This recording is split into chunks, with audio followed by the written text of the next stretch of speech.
ในการเขียนข้าวของผมนะครับผมได้ใช้ภาษาล้านนาเก้าเง่าเขียนขึ้นมาก่อนนะครับเพื่อให้ได้เข้าถึงสำนวนสำเนียงดั้งเดิมของภาษาล้านนานะครับแล้วก็ไปเขียนเป็นภาษาปริวัติแบบที่สองและที่สามนะครับ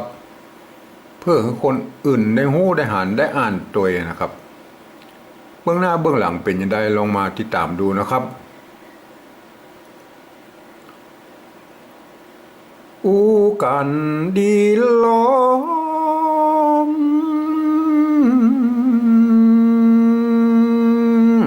น้องบ่มักเกืองติปลดกาหือแพทอ้อยปอได้ถ้ามีจินแอมอาแลมต้องใส่อาหารไทยบ่มักเรื่องผ้าผ่อนหย่อนลงเครื่องซักของกินกับเขาถุงนองหาต่างนักเงียบดักมาขอน้องยังรอจนกว่าคืนเท่าน้องยังรอจนกว่าคืนเท่าครับเราไปเขียนเป็นภาษาปริวัติแบบที่สองนะครับก็คืออย่างอี้นะครับก็คือยืมเอาอักษรไทยนะครับมาเทียบตามภาษาล้านนาตะกี้นะครับเทียบเป็นตัวไปแล้วก็ประกอบคำเขียนขึ้นมาแบบภาษาไทยนะครับแต่ไส้ในมันเป็นอักษรล้านนานะครับอย่างยี่ตัวอะนะครับตัวกะนะครับตัวนะตัวดะตัวละอย่างเงี้ยนะครับคนบ่ฮู้ก็จะอ่านเป็นไปแบบภาษาไทยมันก็จะบางคำมันก็จะตัดกันนะครับตรงกันนะบางคำมันจะเพี้ยนนะครับเพราะนั้นมันจะต้องฮู้หลักวิธีการเพราะนั้นภาษาแบบอี้เอาไว้ให้คนที่เพิ่นฮู้ภาษาล้านนาเรียนภาษาล้านนามาอ่านจะดีกว่านะครับสำหรับคนที่บ่เคยฮู้เคยหันบ่เคยเรียนภาษาล้านนานะครับมาทางนี้นะครับมาศึกษาทางภาษาปริวัติแบบที่สามนะครับอันนี้ก็ยังเป็นคัดลอกมาอยู่นะครับตามสำเนียงกำอู้ครับ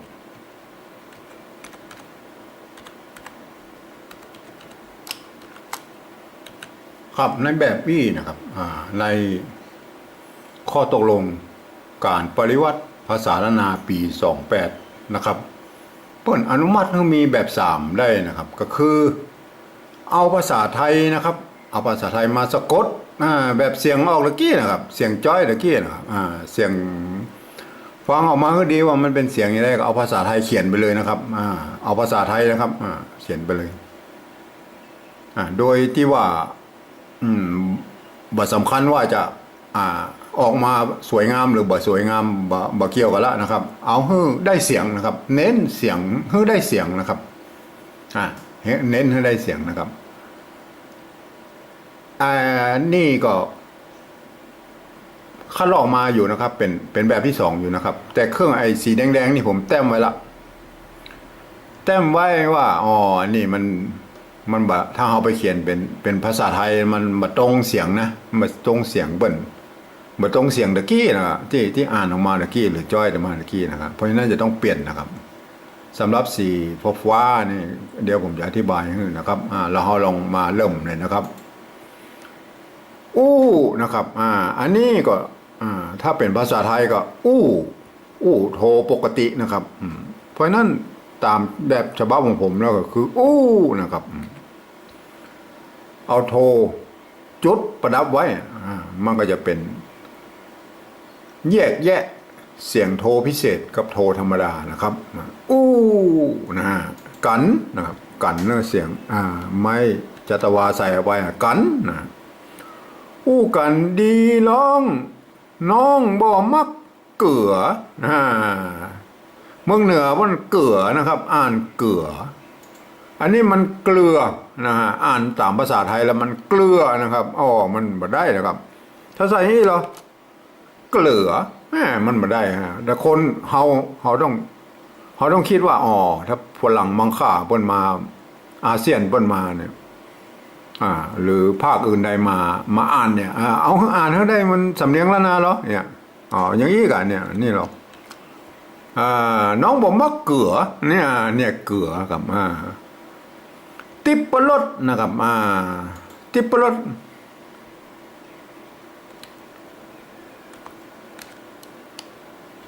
อันนี้ติปปลดน้ำป่าติปปลดติปปลดกาเฮือนะครับกาอันนี้มันกานะครับเมืองซับเมืองเหนือมันต้องกาครับกาเฮืออันนี้มันตัวละมันต้องเป็นตัวฮอนะครับเฮือนะครับติปปลดกาเฮือแพทอ้อยอันนี้ตัวป้านะครับปอนะครับปอต้องเปลี่ยนเป็นปอได้เสียงโทพิเศษแล้วครับถ้าเอามาใส่จุดมันก็ได้ธรรมดานะครับโทธรรมดานะครับตามแบบฉบับของผมนะครับใส่จุดเข้าไปนะครับเน้นว่าบังคับเลยว่าจะต้องออกเสียงได้นะครับเสียงโทพิเศษนะครับถ้านะครับโทพิเศษแล้วนะครับถ้ามีอันนี้ตัวจ้านะครับ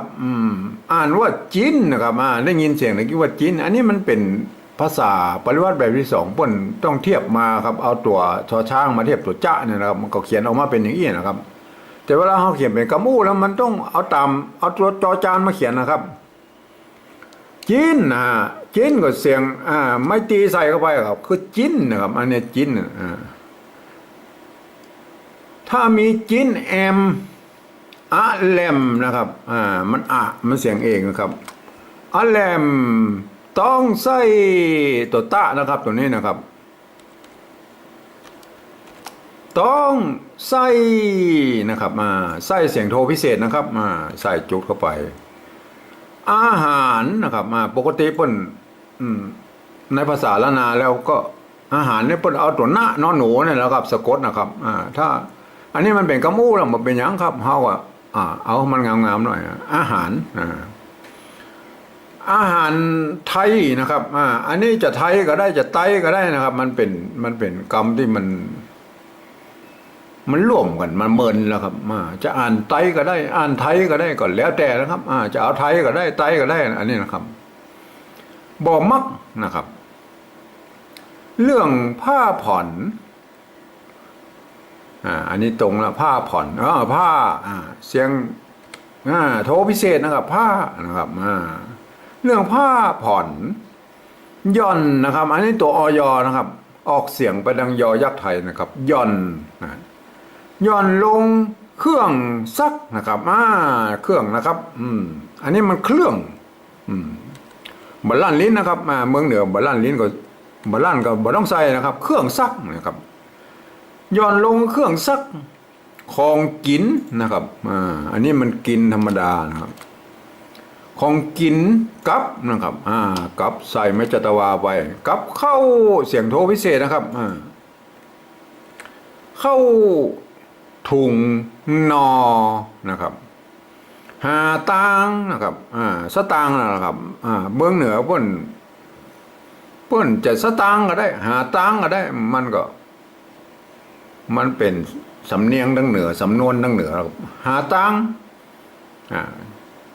ได้หลายความหมายครับหาตังค์นัก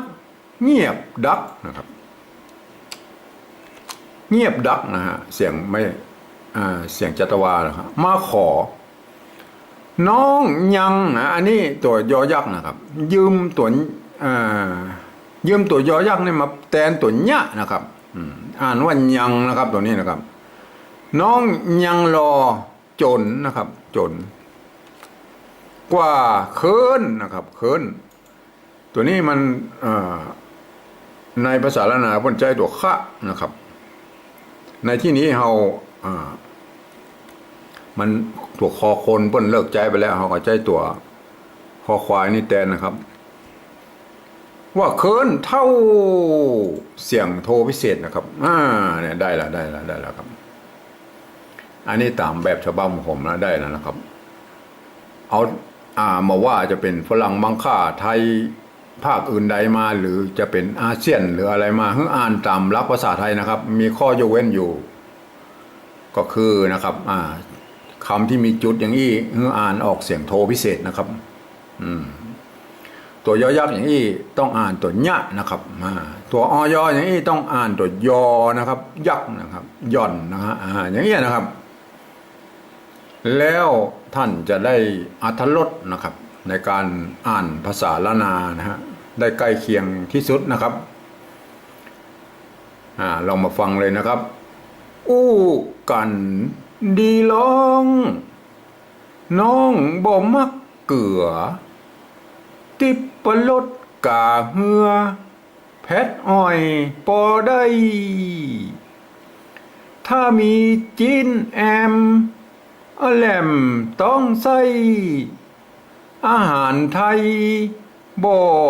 มักเรื่องผ้าผ่อนย่อนลงเครื่องซักของกินกับข้าวถุงนอหาต่างนัก